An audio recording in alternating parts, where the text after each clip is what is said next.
제가 늘 저 자신을 보거나 많은 분들을 뵈면서 생각하고 말하는 것이 있습니다. 인간은 약하다. 인간은 연약하다라는 거예요. 우리 육신이 연약하고 약합니다. 아무리 강건한 젊은이더라도 한 독감 알아서 3일만 먹지도 못하고 누워 있으면 약해 빠지는 거예요. 우리 마음도 참 약합니다. 아무리 단단한 마음을 가졌다 하더라도 이 상처를 계속해서 받으면요, 이 마음이 너무너무 약해요. 그래서 가만히 보면은 강한 사람이 있는 게 아니라 강한 척하는 사람이 있을 뿐입니다. 그래서 무엇보다도 마음을 지킬 줄 알아야 된다. 우리 생각도 약합니다.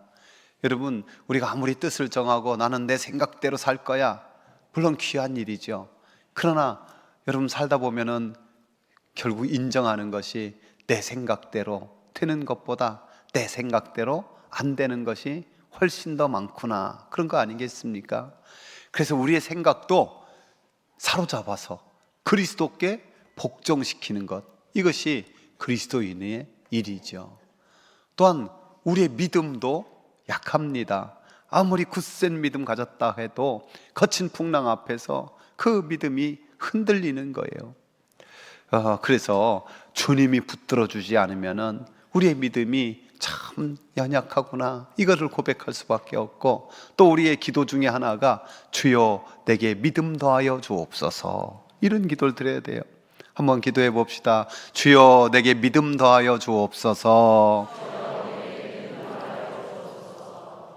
믿음의 조상 아브라함을 보면은 알 수가 있습니다. 하늘의 별들을 보여주면서 그 빽빽한 별처럼 내 자손이 많게 하리라 약속해 주셨지만은 아브라함이 흔들렸어요. 그 위에 어떤 사건이 있었습니까? 이 사레가 아브라함에게 내 종 하갈이 있는데 그녀에게 아들 좀 낳으라고. 그럼 뭐라고 말해야 돼요? 무슨 소리 하는 거예요? 믿음 없이 그런 소리 하면 어떡합니까?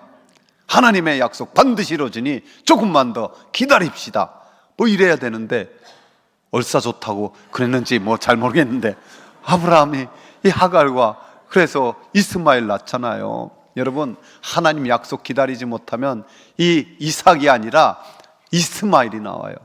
지금까지도 역사가 그 둘의 전쟁이 얼마나 많이 있습니까? 저는 창세기 이 16장 17장을 읽으면 그 사이를 주목하게 돼요. 16장 마지막에는요 이렇게 끝나요. 하갈이 아브라함에게 이스마엘을 낳았을 때 아브라함의 86세였더라. 아브라함이 86세에 하갈에게서 이스마엘을 낳았어요. 17장은 어떻게 시작하냐면은 아브라함이 99세 때 여호와께서 아브라함에게 나타나서 그에게 이르시되 나는 전능한 하나님이라 너는 내 앞에서 행하여 완전하라. 그 1절 사이에 13년이 팍 뛰어버려요. 여러분, 그 13년 동안 아브라함이 제단을 쌓고 하나님 앞에 제사 드리고 그러지 않았을까요? 했을 거예요. 그런데 아브라함의 일생에 그 13년이 이스마엘이 자라나는 재롱 떠는 것, 그거 보면서 인간적으로 즐거웠을지는 모르지만은 영적인 황무지를 걷고 있었던 거예요. 성경이 기록할 것이 하나도 없었던 거예요. 여러분, 왜 이런 공백, 이런 생겼을까요? 참으로 아브라함에게도 믿음이 흔들렸고 약해질 대로 약해졌어요. 그럴 때 전능하신 하나님 찾아오셔서 나는 전능한 하나님이라 강력하게 선포하시고, 이어져서 엎드려 있는 아브라함에게 하시는 말씀, 우리 함께 읽어봅시다. 보라, 내 언약이 너와 함께 있으니 너는 여러 민족의 아버지가 될지라. 이제 후로는 내 이름을 아브라함이라 하지 아니하고 아브라함이라 하리니 이는 내가 너를 여러 민족의 아버지가 되게 함이니라. 내가 너로 심히 번성하게 하리니 내가 내게서 민족들이 나가하며 왕들이 내게로부터 나오리라. 아멘. 하나님이 아브라함 이름을 아브라함이라고 바꿔줬어요. 아브라함은 존귀한 아버지란 뜻이에요. 그는 그 가문에 그저 존귀한 아버지 정도 되면 만족했어요. 그러나 하나님은 거기에서 멈추지 않으시고 열국의 아비라는 아브라함이라고 그 이름을 바꾸어 주시고 믿음의 조상으로 우뚝 세워 주시는 거예요. 또 곧바로 이어지는 걸 보면은 사례를 사라라는 이름으로 바꿔주죠. 사례는 왕비 또는 공주라는 이름이에요. 그래서 그 이름처럼 어떻게 보면 이 사례가 예쁘고 또 이 공주병, 왕비병도 좀 있는 것 같아요. 그 자기 마음대로 하가를 첩으로 들여라 해놓고 또 임신해서 조금 뭐 하니까 내쫓아 버리고 막 그러잖아요. 그런 왕비병, 공주병이 걸린 이 사례를 사라, 열국의 어미리, 열국의 어머니라는 이름으로 바꿔줘요. 그래서 자기 혼자 사는 것이 아니라 많은 사람, 열국에 선한 영향력을 미치는 그런 어머니로서 세워주는 거예요. 이처럼 하늘의 별을 바라보면서도 낙심하고 그렇게 흔들리는 아브라함에게 찾아오셔서 또 사라에게 찾아오셔서 이렇게 이름까지 바꿔주면서 하나님이 다시 그 언약을 붙들게 하면 어떻게 해야 됩니까? 믿어야 되잖아요. 근데 아브라함이 어떤 태도를 취했느냐? 성경이 이렇게 기록해요. 아브라함이 엎드려 웃으며 마음속으로 이르되 100세 된 사람이 어찌 자식을 낳을까? 사라는 90세니 어찌 출산하리요? 저게 기뻐서 웃는 게 아니잖아요. 헛웃음하는 거 아니에요. 의심의 웃음이잖아요. 사라도 마찬가지예요. 사라라고 이름을 바꿔주고 더 후에 세 사람, 천사죠. 3명의 천사가 와서 내년 이맘때쯤에는 아들 낳을 것이요 하면 할렐루야 감사합니다 이래야 되는데 이 사라는 또 어떻게 했습니까? 사라가 속으로 웃고 이르되 내가 노쇠하였고 내 주인도 늙었으니 내게 무슨 즐거움이 있으리요. 사라 역시 웃는 웃음. 저게 기뻐서 웃는 웃음이 아니라 비웃음 또는 뭐 이렇게 그냥 허탄한 그런 웃음으로 웃었어요. 이렇게 구약의 상황을 보면은 아브라함이 분명히 흔들렸고 믿음 없이 그렇게 했는데도 불구하고 신약성경 로마서 4장에 보면은요, 그 아브라함의 믿음에 대해서 이렇게 기록하고 있어요. 이 말 같이 한번 읽어봅시다. 아브라함이 바랄 수 없는 중에 바라고 믿었으니 이는 내 후손이 이 같으리라 하신 말씀대로 많은 민족의 조상이 되게 하려 하심이라. 그가 100세나 되어 자기 몸이 죽은 것 같고 사라의 태가 죽은 것 같음을 알고도 믿음이 약해지지 아니하고 믿음이 없어 하나님의 약속을 의심하지 않고 믿음이 견고하여져서 하나님께 영광을 돌리며 약속하신 그것을 또한 능히 이루실 줄 확신하였으니 이러므로 그것이 그에게 의로 여겨졌느니라. 여러분 놀랍지 않습니까? 이상하지 않나요? 분명히 흔들리고 의심도 하고 비웃기도 하고 그랬는데 하나님께서는 믿음이 약해지지 않았다는 거예요. 그들의 믿음이 확신했다는 거예요. 견고했다는 거예요. 여기서 저는 감탄하는 거예요. 와, 이것이 하나님의 은혜구나. 이것이 하나님의 은혜구나. 분명히 의심하고 흔들리고 그러겠지만은 하나님이 그를 붙잡고 계셨구나. 그의 믿음을 하나님이 붙잡고 계셔서 너 의심하지 않았다고, 너 확실하게 믿었다고 그렇게 인정해 주시는구나. 사랑하는 성도 여러분, 우리도 얼마나 흔들릴 때가 있습니까? 얼마나 약할 때가 있습니까? 그럼에도 불구하고 주님이 끝까지 우리를 붙들고 계심을 믿으시기 바랍니다. 여전히 지금도 나를 주님께서 붙잡고 계시는구나 의지할 수 있기를 바랍니다. 할렐루야. 우리 옆분에게 한번 축복합시다. 지금도 주님이 당신을 붙잡고 계십니다. 아멘. 1절에 보면 이렇게 오늘 말씀은 출발합니다. 여호와께서 말씀하신 대로 사라를 돌보셨고 여호와께서 말씀하신 대로 사라에게 행하셨으므로 말씀하신 대로가 반복되고 있어요. 사람은 잊어버리지만은 사람은 말한 거 지킬 수 없을 때도 많지만 하나님은 결코 잊지 않으시고 그 말씀대로 이루어진다는 거예요. 여러분 요셉의 삶을 보십시오. 그가 억울하게 감옥에 갇혔어요. 그 가운데서도 하나님의 섭리를 믿으며 그 술 맡은 관원장, 떡 굽는 관원장 잘 섬기잖아요. 그들이 어느 날 꿈을 꾸고 그 꿈을 말하는데 술 맡은 관원장 꿈을 해석하면서 곧 나갈 것, 3일에 나갈 것을 말하고 신신당부해요. 날 좀 잊지 말아달라고, 날 좀 기억해달라고, 나 이곳에 들어올 만한 그런 억울한 일, 그런 일 한 적 없다고. 그런데 나가자마자 이 술 맡은 관원장 새까맣게 잊어버리는 거예요. 기억조차 않는 거예요. 근데 2년 후에 바로가 꿈을 꾸고 그 꿈을 해석하지 못할 때 그때서야 기억하는 거예요. 여러분, 그 기억을, 그 생각을 누가 떠오르게 했을까요? 당연히 하나님이 하나님의 때 떠오르게 한 거죠.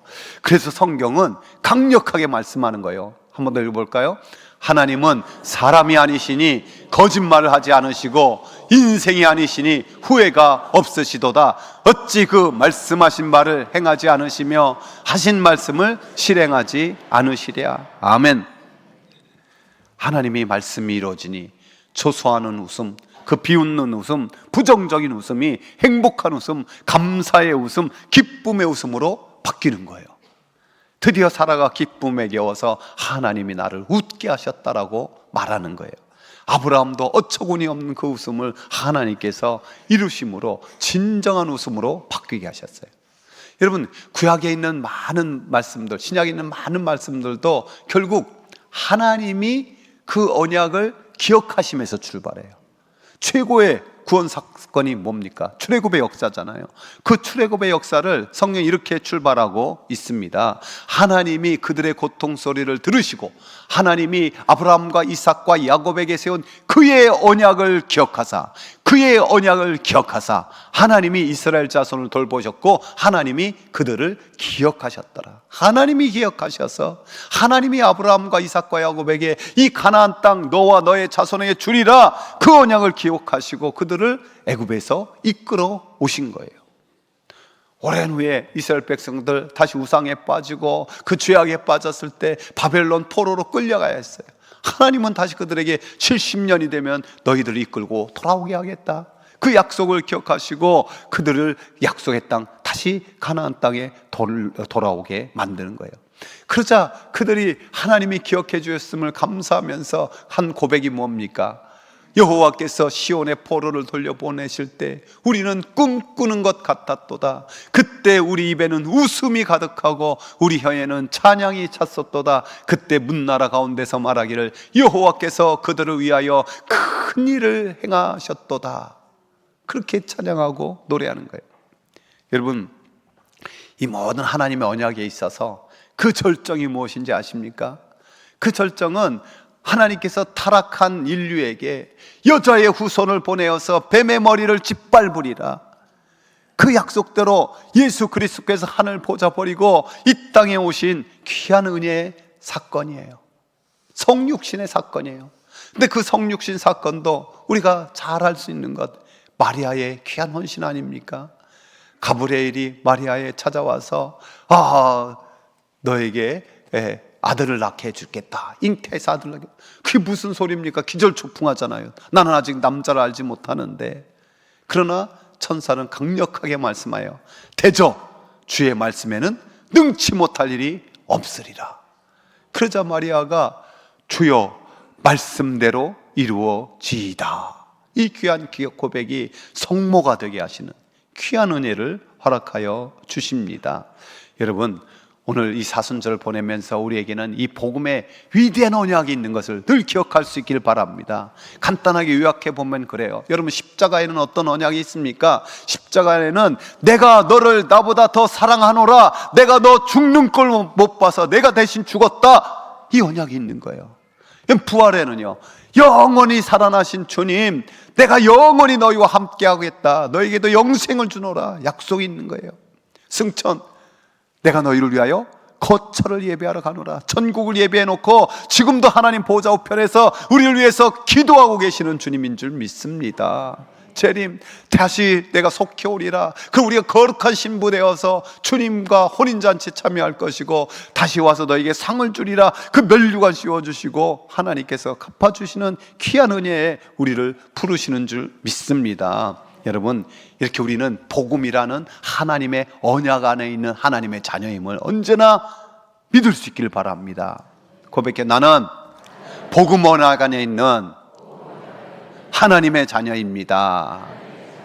우리 옆 사람에게 축복해, 당신은 복음 언약 안에 있는 하나님의 자녀입니다. 아멘. 하나님께서 말씀하신 대로 시기가 되니, 2절에 보면 그랬죠. 시기가 되니 아기를 낳습니다. 그 약속을 들었을 때는 비웃었지만은 그 약속이 이루는 현장을 바라보면서 하나님께 영광 돌리고 하나님이 웃게 하셨다라고 그 아들 이름을 이삭. 여러분, 이삭의 뜻이 뭐죠? 기쁨, 웃음, 웃음의 웃음. 그 아들 이삭을 바라보면서 신앙 고백으로 드린 거죠. 얼마나 그 아들 바라볼 때 저절로 웃음이 나왔을까요?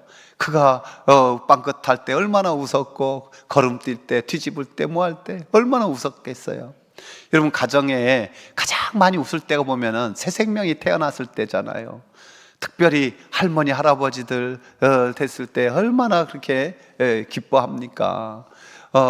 이걸 맛보지 못한 분들은 잘 모르는데, 어쨌든 아기가 태어나면은 아기들은 원래 잘 웃어요. 근데 그 웃음 한 번 더 보고자 얼마나 노력합니까? 그래서 많이 하는 놀이가 깍꿍놀이잖아요. 깍꿍 하면 애들이 놀라서 안 웃어요. 처음에 준비를 잘해야 돼요. 예비 동작 오로로로로로로, 그다음 깍꿍이에요.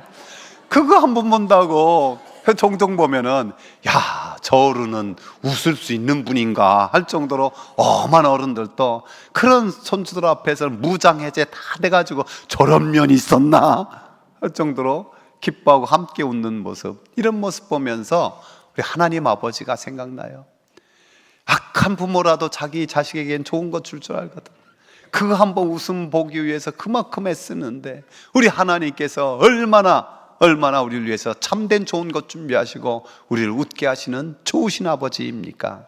할렐루야. 믿음의 조상 아브라함을 통해서 낳은 이 이삭, 구원의 예표잖아요. 누구를 가리키는 예표예요? 예수님. 하나님께서 하나님의 형상대로 우리 인간을 창조하시고 에덴 동산에 두셨어요. 그 에덴의 뜻이 뭐냐? 에덴의 뜻이 바로 기쁨, 웃음이에요. 그러니까 기쁨의 동산, 웃음의 동산에서 천국 생활하기를 원하시는 것이 하나님의 뜻이었어요. 근데 안타깝게도 타락함으로 말미암아 그 에덴 동산에서 쫓겨나게 됐어요. 결국 무엇을 잃어버린 겁니까?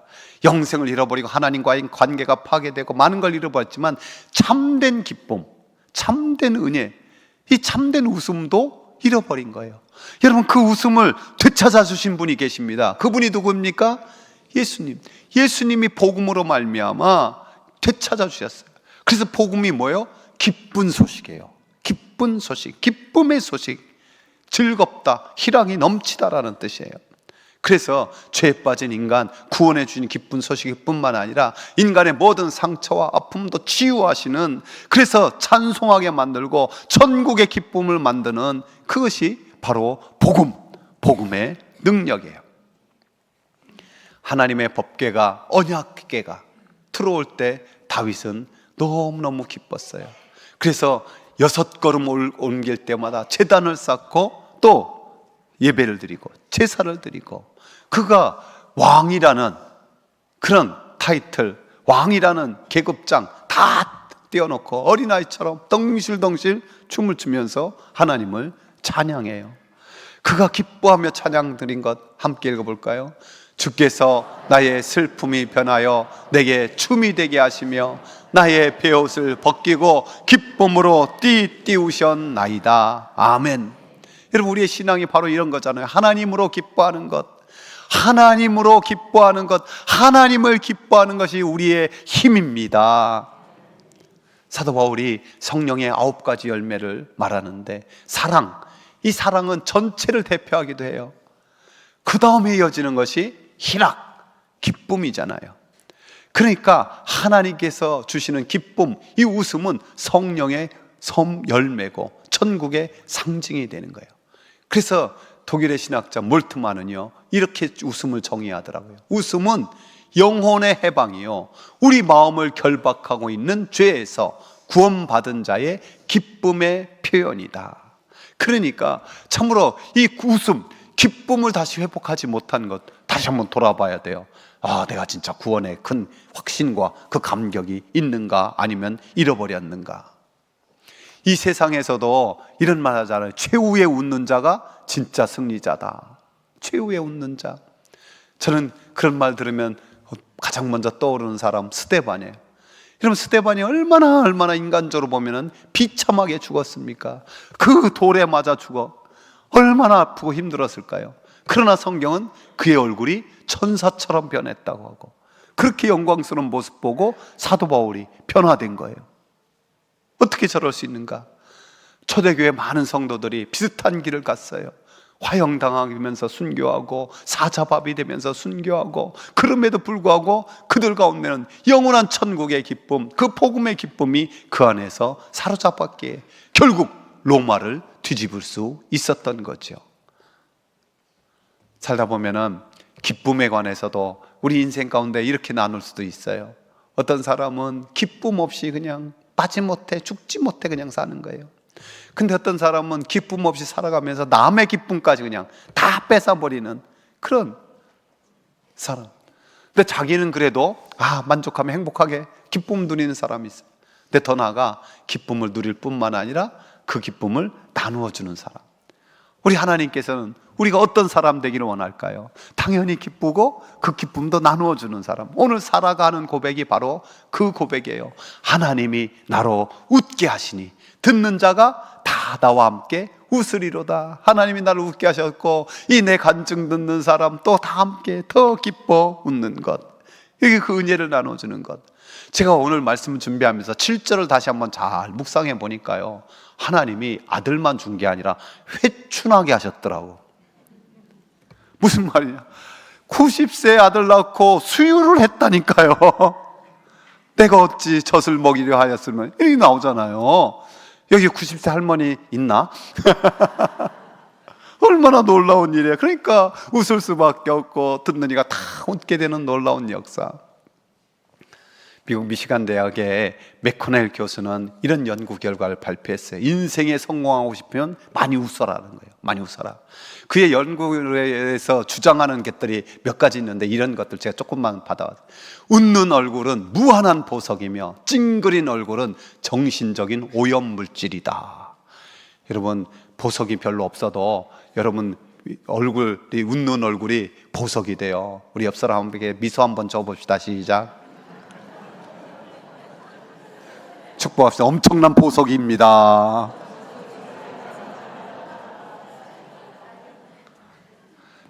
평판이 좋고 남들로부터 사랑받는 사람은 멋진 미소의 소유자예요. 웃는 사람은 다 사랑해요.